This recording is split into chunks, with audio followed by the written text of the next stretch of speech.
Bon, faut qu'on parle. Et aujourd'hui, lunettes de soleil de sortie parce qu'on a vraiment les petits yeux et pas parce qu'on a fait la fête. Parce que hier, énorme déception. Alors déjà, j'assume toutes mes vidéos qui disaient qu'on allait gagner parce que oui, j'étais sûr qu'on allait gagner. Et c'est comme ça. Et si vous n'êtes pas content, la porte pour aller se faire foutre, c'est juste là-bas. On va juste sur cette vidéo revenir sur le match et après, je ferai d'autres vidéos sur le bilan de la saison, le mercato. On se quitte pas, vous inquiétez pas. Jusqu'au début de la nouvelle saison, il y aura plein de sujets à aborder. Mais revenons sur ce match. On a été en dessous de tout. On a été vraiment l'ombre de nous-mêmes. En vérité, Chelsea a joué comme nous et nous, on a joué comme nos adversaires. 3-0, tarif première mi-temps. Dès le début du match, on a vu que personne n'était dans le coup. Je n'ai envie de jeter la pierre à aucun des joueurs parce que véritablement, c'est une faillite collective sur cette finale. Parce que là, vraiment, Chelsea, ils nous ont fait l'amour tout le match. Que ça soit la défense, que ça soit le milieu, que ça soit l'attaque, on a été mauvais. Personne ne peut contester ça. Les haters continuent à hater. Nous, ce qu'on sait, c'est qu'on a quand même fait une saison admirable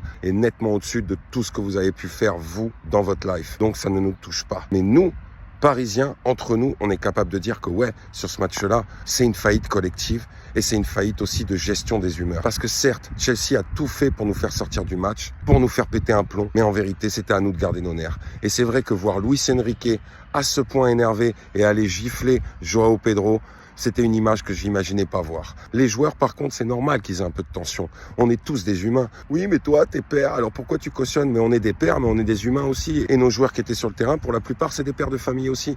Donc, de toute façon, ça ne change rien. Quand il y a énormément de tension, quand tu sens que tout échappe, et qu'en plus de ça, tu es provoqué par l'adversaire, c'est normal qu'il y ait des gestes. Cucurella, moi, j'ai juste une chose à dire. Joao Neves, c'est pas bien ce qu'il a fait, mais il aurait dû tirer plus fort. Parce que véritablement, celui-là, c'est un poison. Et quand j'entends des gens qui disent que Cucurella, il devrait venir au PSG, la porte elle est fermée. Moi je veux pas d'un joueur comme ça. Mais vous inquiétez pas, on va se relever. On a fait une saison magistrale. Ça aurait pu être le point d'or pour faire une saison de légende. La légende, eh ben, on repassera pour elle. Mais en attendant, il faut pas jeter tout ce qu'on a fait. Donc les Parisiens, c'est normal qu'on soit déçus aujourd'hui. Moi j'ai envie de parler à personne aujourd'hui. Donc je vous comprends.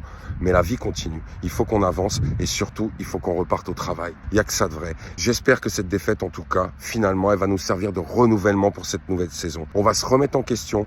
On va analyser tout ce qui n'allait pas et on va essayer de compléter cet effectif qui, il est vrai, est un peu court sur le banc. L'autre chose que j'aimerais dire, c'est que je ne suis absolument pas partisan de tous les gens qui disent oui, mais c'est la fatigue. Chelsea avait exactement le même nombre de matchs. Donc, la fatigue, elle est d'un côté comme de l'autre. Si on n'arrive pas à gérer la fatigue, ben, c'est notre problème à nous. Mais ce n'est absolument pas une excuse. On a déjoué, on a été nuls. On n'a absolument pas abordé cette finale comme il fallait. On ne peut s'en prendre qu'à nous-mêmes. Parisiens, les Parisiennes, on est ensemble, dans les victoires comme dans les défaites. Je vous dis à très bientôt. Ciao.